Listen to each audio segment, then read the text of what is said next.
Hello, welcome to Bhanumathi Guru kitchen. இன்றைக்கி வந்து ஆக்சுவலாக நான் வரலட்சுமி பண்டிகைக்காக நைவேத்தியம் வைக்கலாம். ஆனால் வித்தியாசமான ஒரு கோழி பண்ண போகிறோம். எல்லாருக்கும் பிடிச்ச ஜவ்வரிசியில் ஒரு கோழி பண்ண போகிறோம். கடலப்பருப்பில் வெல்லத்தை வச்சு பண்ணுறது, தேங்காய் பூரணம் பண்ணி பண்ணுறது, அதெல்லாம் நம்ம காலகாலமாக செஞ்சிட்ருக்கோம். ஜவ்வரிசியும் சாமிக்கு வந்து நைவேத்தியம் வைக்கலாம். அந்த ஜவ்வரிசியை வச்சு நான் இன்றைக்கி ஒரு கோழி பண்ண போகிறேன். பாருங்கள், 1 கப்பு ஜவ்வரிசி எடுத்துக்கணும். இதுக்கு 1 கப்பு மைதா மாவு, 1/4 கப்பு வந்து கார்ன்ஃப்ளவர் மாவு, இது 1/2 கப்பு சர்க்கரை, கொஞ்சம் முந்திரி, ஏலக்காய், அதுக்கப்புறமா நெய் வந்து செய்யறதுக்காக நெய் வந்து ரெடி பண்ணி வச்சுருக்கேன். நெய். இப்போ நம்ம ஃபஸ்ட்டு மாவு வந்து பிசைஞ்சிக்கலாம். ஏன்னா மாவு வந்து ஒரு 45 மினிட்ஸ்லேருந்து 1 ஹவர் வரைக்கும் ஊறணும். அதனால் நம்ம ஃபஸ்ட்டு வந்து இதெல்லாம் எடுத்து வச்சுட்டு ஃபஸ்ட்டு நம்ம இது வந்து மாவு பிசைஞ்சிக்கலாம். இதுக்கு 1 கப்பு மைதா மாவு, 1/4 கப்பு கார்ன்ஃப்ளவர்,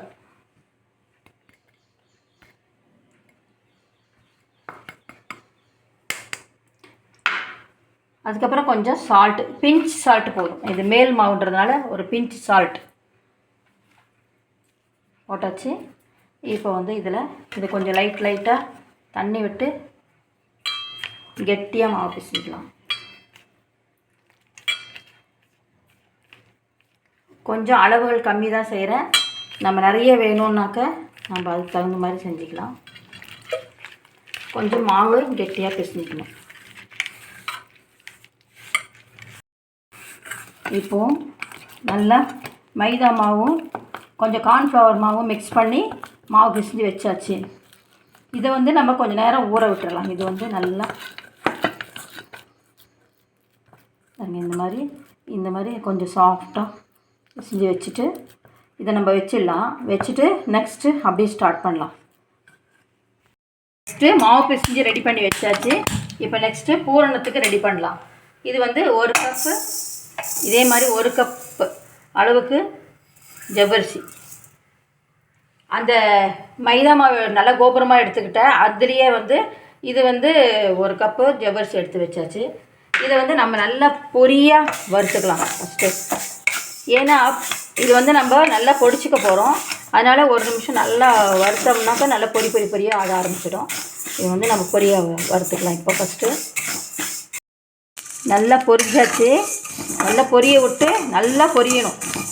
தீயாமல் பொரிய விட்டு ஆஃப் பண்ணிவிட்டு நம்ம இதை வந்து ஒரு தட்டில் போட்டு ஆற வச்சிடலாம். ஆற வச்சிட்டதுக்கப்புறம் நம்ம மிக்சியில் போட்டு இப்போது நல்லா நைஸாக பொடிக்க போகிறோம். இது கொஞ்சம் ஆஃப் பண்ணிடலாம். இப்போது சரியாக போச்சு.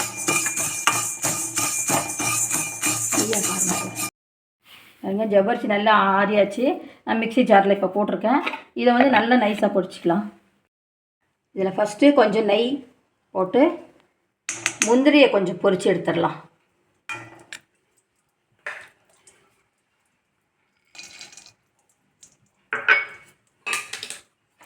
கொஞ்சம்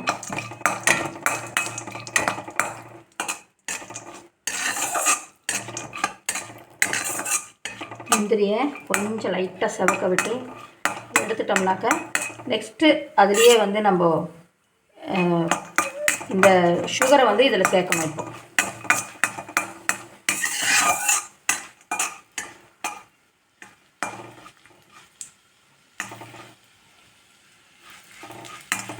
இப்போ ஆரம்பிச்சாச்சு.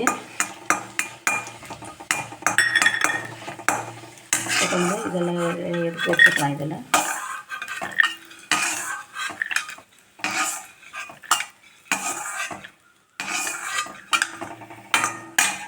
இப்போது இந்த 1/2 கப்பு சர்க்கரை எடுத்து வச்சுருக்கேன். அதை வந்து இதில் சேர்த்துடலாம். சேர்த்துட்டு ஒரு ட்ராப் கொஞ்சமாக வாட்டர் விட்டுக்கலாம். இதில்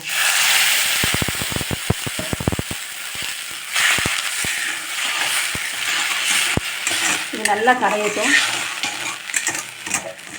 முந்திரி பொரிச்சதுனால இது வந்து கொஞ்சம் லைட் ப்ரௌனிஷாக இருக்குது.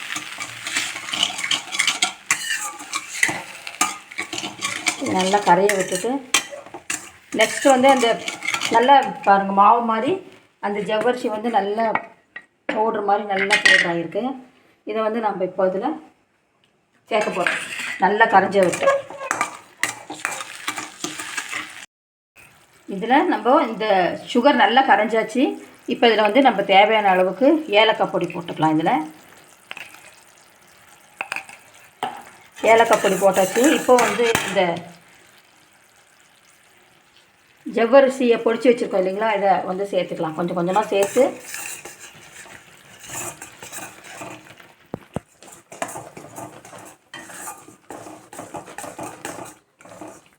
இது வந்து கொஞ்சம் கெட்டியாக ஆகணும். அது வரைக்கும் நம்ம கொஞ்சம் கிளறிட்டு இருக்கணும். சீக்கிரம் கெட்டி ஆகிடும். இந்த சர்க்கரை பாகில் இது உடம்புக்கு குளிர்ச்சியும் கூட, ரொம்ப நல்லது. சில பேருக்கு பருப்பு கொஞ்சம் ஸ்டமக் அப்செட் பண்ணும். டேஸ்ட்டு பருப்பு டேஸ்ட்டுனா கூட கொஞ்சம், அதனால் நம்ம வந்து ஒரு சேஞ்சுக்கு இதை வந்து குளிர்ச்சி உடம்புக்கு ரொம்ப நல்லது இந்த ஜவ்வரிசியில் செய்கிற. இப்போது இதை வந்து கொஞ்சம் கெட்டி ஆகிட்டே வருது. இதில் நம்ம இந்த முந்திரியை இதில் சேர்த்துடலாம்.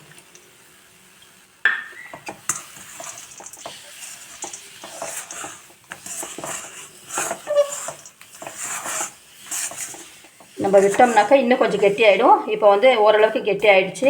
ஒரு அரை ஸ்பூன் நெய் சேர்த்துட்டு நம்ம வந்து இதை வந்து ஆஃப் பண்ணிடலாம்.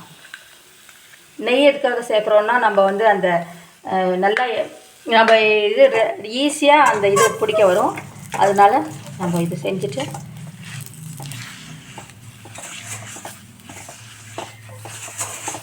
இப்போ வந்து கரெக்டாக இருக்குது. நம்ம இதை வந்து ஆஃப் பண்ணிக்கலாம். இந்த மாதிரி ஓப்பன் பண்ணிவிட்டு இந்த பாருங்க, இந்த ஜவ்வரிசி சர்க்கரை பூரணத்தை உள்ளே வச்சு நம்ம இது மைதா மாவுன்றதுனால நம்ம வந்து இதுலேயே தேய்க்கலாம். சப்பாத்தி கல்லிலேயே தேய்க்கலாம். தேய்ச்சிட்டு பண்ணால் நல்லாயிருக்கும்.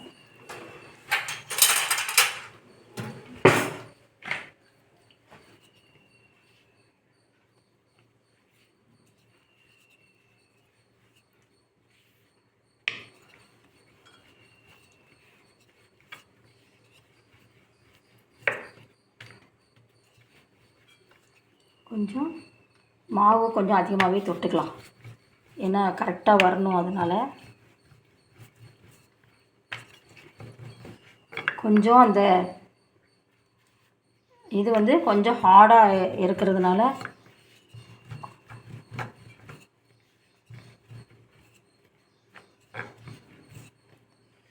கொஞ்சம் சின்னதாகவே பண்ணிக்கலாம்.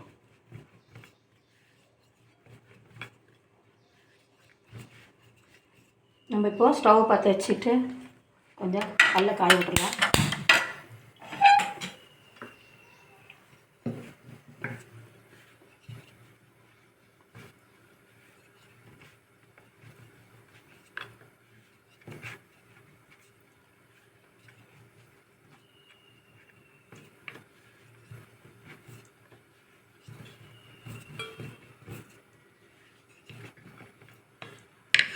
இப்போ நம்ம நெய் ஊற்றி, இது வந்து நெய்யில் செஞ்சால் ரொம்ப டேஸ்ட் அதிகம். அதனால் முடிஞ்ச வரைக்கும் நெய்யில் செய்யலாம். அதுக்கப்புறம் அவங்கவுங்க ஆப்ஷனல்.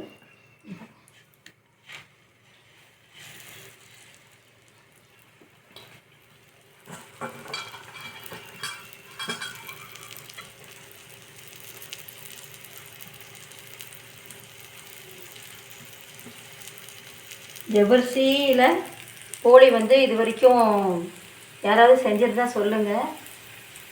இது வந்து எங்கள் பாட்டி செஞ்சுருக்காங்க. ஆக்சுவலாக ஜவ்வரிசியில் இட்லி, ஜவ்வரிசியில் உப்புமா, ஜவ்வரிசியில் பொங்கல், ஜவ்வரிசியில் பாயசம், இதெல்லாம் ஆக்சுவலாக ஜவ்வரிசி பொங்கல் வந்து நான் வந்து போட்டிருந்தேன். அது வந்து அவ்வளோவா யாரும் பார்க்கல. ஆனால் ரொம்ப ரொம்ப நல்லா இருந்தது. ஜவ்வரிசியில் வந்து பொங்கல் வந்து ரொம்ப நல்லா இருந்தது. யாரும் ட்ரை பண்ண மாதிரி தெரியல. ஒரு தடவை பார்த்துட்டு நீங்கள் ட்ரை பண்ணுங்கள். ரொம்ப நல்லா இருக்குது. டிஃப்ரெண்ட்டாக எப்போவுமே அரிசியில் பருப்பில் செய்கிறதுக்கு நம்ம வந்து இதை வந்து ஒரு டைமு ஜவ்வரிசிலையும் நீங்கள் பொங்கல் செஞ்சு பாருங்கள். ரொம்ப நல்லாயிருக்கும். அது வந்து நான் போட்டிருக்கேன். அந்த வீடியோவை பார்த்துட்டு நீங்களும் செக் பண்ணிவிட்டு அதையும் நீங்கள் ட்ரை பண்ணுங்கள் ஒரு டைமு.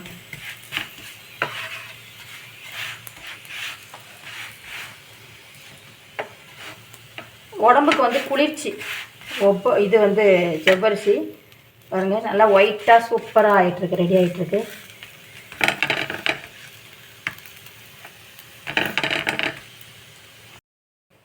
இதே மாதிரி ஒவ்வொன்றா அந்த பூரணத்தை உள்ளே வச்சு ஸ்டஃப் பண்ணி, மைதா மாவுன்றதுனால ஈஸியாகவே நல்லா செய்ய முடியுது. இதே மாதிரி நீங்களும் செஞ்சு கண்டிப்பாக இது ஜவ்வரிசியில் நீங்கள் செஞ்சு பாருங்கள். செஞ்சு பார்த்துட்டு டேஸ்ட்டாக இருக்கும். சர்க்கரையும் ஜவ்வரிசின்றதுனால நல்ல டேஸ்ட்டாகவே இருக்கும். செஞ்சு பார்த்துட்டு லைக் பண்ணுங்கள், ஷேர் பண்ணுங்கள், கமெண்ட் பண்ணுங்கள், சப்ஸ்கிரைப் பண்ணுங்கள். ஆக்சுவலாக பார்த்திங்கன்னா கையிலையே நல்லா செய்ய வருது. இது கல்லுலேயும் செய்யலாம், நம்ம வந்து ஒரு வாழை இலையிலையும் தட்டலாம். நம்ம கையிலையே நம்ம ஸ்ப்ரெட் பண்ணோம்னா கையிலையே நல்லா ஸ்ப்ரெட் பண்ண முடியுது. நம்மளுக்கு எது வசதியோ, எது செய்ய நம்மளுக்கு வசதிப்படுதோ, செய்யறதுக்கு ப்ராக்டிஸ் இருக்கோ அது மாதிரி நம்ம கையிலேயே கூட நல்லா ஸ்ப்ரெட் பண்ணால் கையிலேயே வருது. கொஞ்சம் சின்னதாக செஞ்சுக்கிட்டால் நம்மளுக்கு ஈஸியாக முடிஞ்சிடும். சின்னதாக பெருசாக அஞ்சு செய்கிறதுக்கு சின்னதாக ஒரு 10 ஒவ்வொரு செஞ்சு டிஃப்ரெண்ட்டாக இருக்குது. இது மாதிரி செஞ்சு ஷேர் பண்ணுங்கள். நீங்களும் ஃப்ரெண்ட்ஸுக்கு ஷேர் பண்ணுங்கள், கமெண்ட் பண்ணுங்கள், சப்ஸ்கிரைப் பண்ணுங்கள். சப்ஸ்கிரைப் பண்ணியிருக்காங்க நிறைய பேர். ரொம்ப ரொம்ப ரொம்ப ரொம்ப தேங்க்ஸ். இதை சப்ஸ்கிரைப் பண்ணவங்கெல்லாம் இதையும் பார்ப்பீங்க கண்டிப்பாக. எல்லாருக்குமே நிறைய நன்றிகள் பல. அது வந்து சொல்லவே முடியாது, அந்த அளவுக்கு நான் வந்து சந்தோஷப்பட்டேன் நீங்கள் எல்லாம் நான் சப்ஸ்கிரைப் பண்ணுறதுக்கு. அதே மாதிரி நீங்கள் கண்டிப்பாக இதை செஞ்சு பாருங்கள். நாளைக்கு அவசரம் அப்படிங்கும்போது இது வந்து ஜவ்வரிசிலையும் நீங்கள் வந்து கடலப்பருப்பு வேக வச்சு செய்கிறதுக்கு டைம் இல்லைன்னா இது வந்து நல்லா வறுத்துட்டு பொடி பண்ணி இது கொஞ்சம் ஃபாஸ்ட்டாக ஆகும்னு நினைக்கிறேன். ஆனால் நீங்கள் வந்து ஃபஸ்ட்டில் அந்த சுகருக்கு வந்து இன்னும் கொஞ்சம் தண்ணி விட்டுக்கோங்க. இன்னும் கொஞ்சம் தண்ணி விட்டிங்கன்னா கொஞ்சம் லூஸாக இருக்கும்போதே ஆஃப் பண்ணிவிடுங்க. ஸ்ட்ராங்காக ஆச்சுனாக்கா அதுக்கப்புறம் ரொம்ப கெட்டியாகிடுது. அதனால் ஃபஸ்ட்லேயே நீங்கள் வந்து கொஞ்சம் நல்லா லூஸாக இருக்கும்போது ஸ்டவ் ஆஃப் பண்ணிட்டீங்கன்னா தான் தொளதொளான்னு இருந்தால் தான் நம்ம இதை உள்ளே வச்சு நம்ம ஸ்டவ் பண்ணிவிட்டு அதை வந்து நம்ம செய்ய முடியும். சூப்பராக வந்திருக்கு பாருங்கள். இதுக்கு நெய் போட்டு செஞ்சிங்கன்னா நல்ல டேஸ்ட் இருக்கும். இப்போ நான் வந்து இன்னும் எல்லாம் செஞ்சிடலாம். இதே மாதிரி ஒவ்வொன்றா செஞ்சு பார்த்துடலாம். தேங்க்ஸ் ஃபார் வாட்சிங்.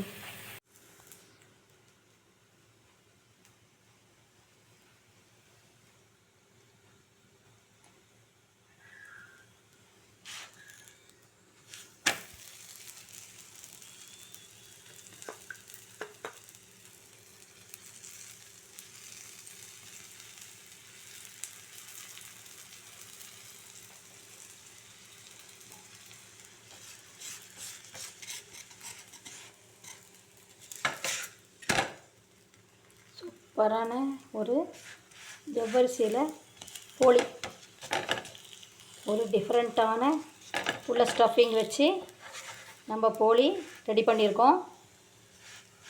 கண்டிப்பாக இது ரொம்ப நல்லாயிருக்கும்.